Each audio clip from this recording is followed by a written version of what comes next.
Yohanes pasal 20 ayat 24 sampai dengan 29 berkisah tentang Tuhan Yesus yang bangkit, yang berjumpa dengan Thomas yang sempat tidak percaya akan peristiwa kebangkitan Yesus.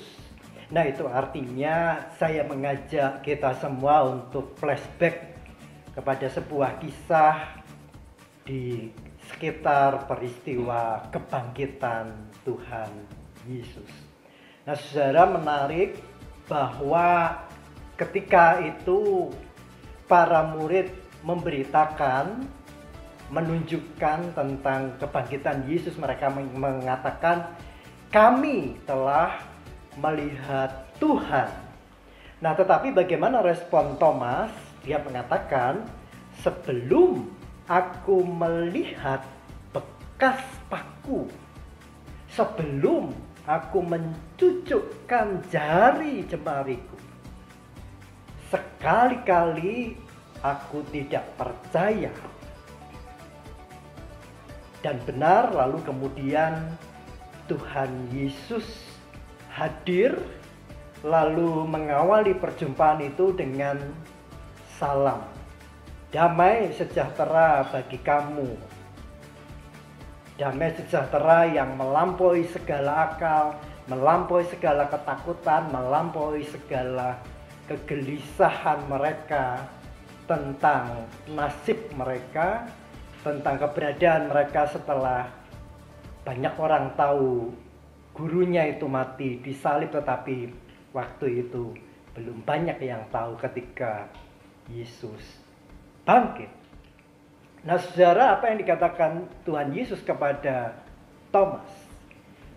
Dengan lembut Tuhan Yesus berkata kepada Thomas, taruhlah jarimu dan lihat tanganku. Ulurkan tanganmu dan cucukkan ke lambungku. Nah, pertanyaan saya adalah, apakah itu dilakukan oleh Thomas? Ternyata tidak. Thomas hanya bisa berkata-kata, ya Tuhanku dan Allahku. Sampai di titik itu lalu Tuhan Yesus bersabda, berbahagialah yang tidak melihat namun percaya. Saya stop sampai di sini, saudara-saudara. Saya mengajak kita untuk melihat apa yang ada di Roma Vatikan. Di sana ada berbagai relikwi atau replika-replika tentang penderitaan Tuhan Yesus. Baik itu paku, mahkota duri, lalu papan bertuliskan INRI dan sebagainya. Atas permintaan Helena, ibu dari Kaisar Konstantinus Agung. Nah, yang menarik, ternyata di situ ada relikwi atau replika jari Thomas. Mengapa di situ ada replika jari Thomas atau relikwi jari Thomas? Padahal Injil memberitahukan kepada kita Thomas tidak jadi mencucukkan jarinya. Satu hal yang menarik melalui renungan kita saat ini dan apa yang disimpan di Roma Vatikan tentang relikwi, mengingatkan tentang tokoh Thomas itu sendiri.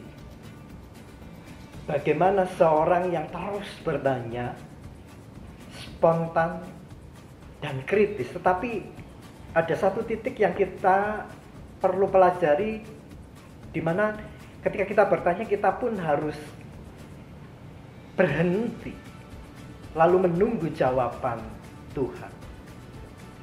Maka dalam situasi PPKM pandemi COVID yang sungguh berat ini, bukankah sabda Yesus mengena di hati saudara dan saya?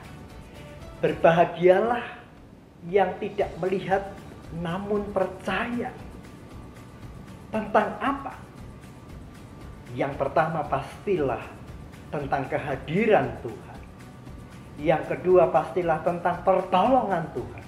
Yang ketiga, pastilah tentang segala yang Tuhan izinkan terjadi dan kehendaknya di kehidupan saudara dan saya. Entah apakah saudara sama dengan saya, lalu sedikit mengubah kata-kata Tuhan Yesus itu. Berbahagialah yang tidak melihat COVID namun juga percaya. Berbahagialah yang tidak merasakan, mengalami terpapar COVID, juga percaya. Lalu makin ketat menjaga prokes, makin ketat menjaga diri sendiri, social distancing kepada sesama, makin ketat untuk kita berupaya menyelamatkan diri sendiri dan banyak orang. Kita tidak pernah tahu kapan pandemi ini berlalu. Nampaknya sabda Yesus berbahagialah yang tidak melihat namun percaya juga mengingatkan kepada kita. Kehadiran Allah tidak cukup hanya kita menggunakan mata fisik kita. Kehadiran Allah tidak cukup bisa dirasakan hanya dengan melihat sesuatu yang kelihatan. Tetapi perlulah dari kedalaman hati kita untuk kita merasakan shalom Allah. Bahkan di masa-masa pandemi ini. Benarlah apa yang dikatakan Yesus. Damai sejahtera bagi kita sekalian. Amin. Tuhan Yesus memberkati.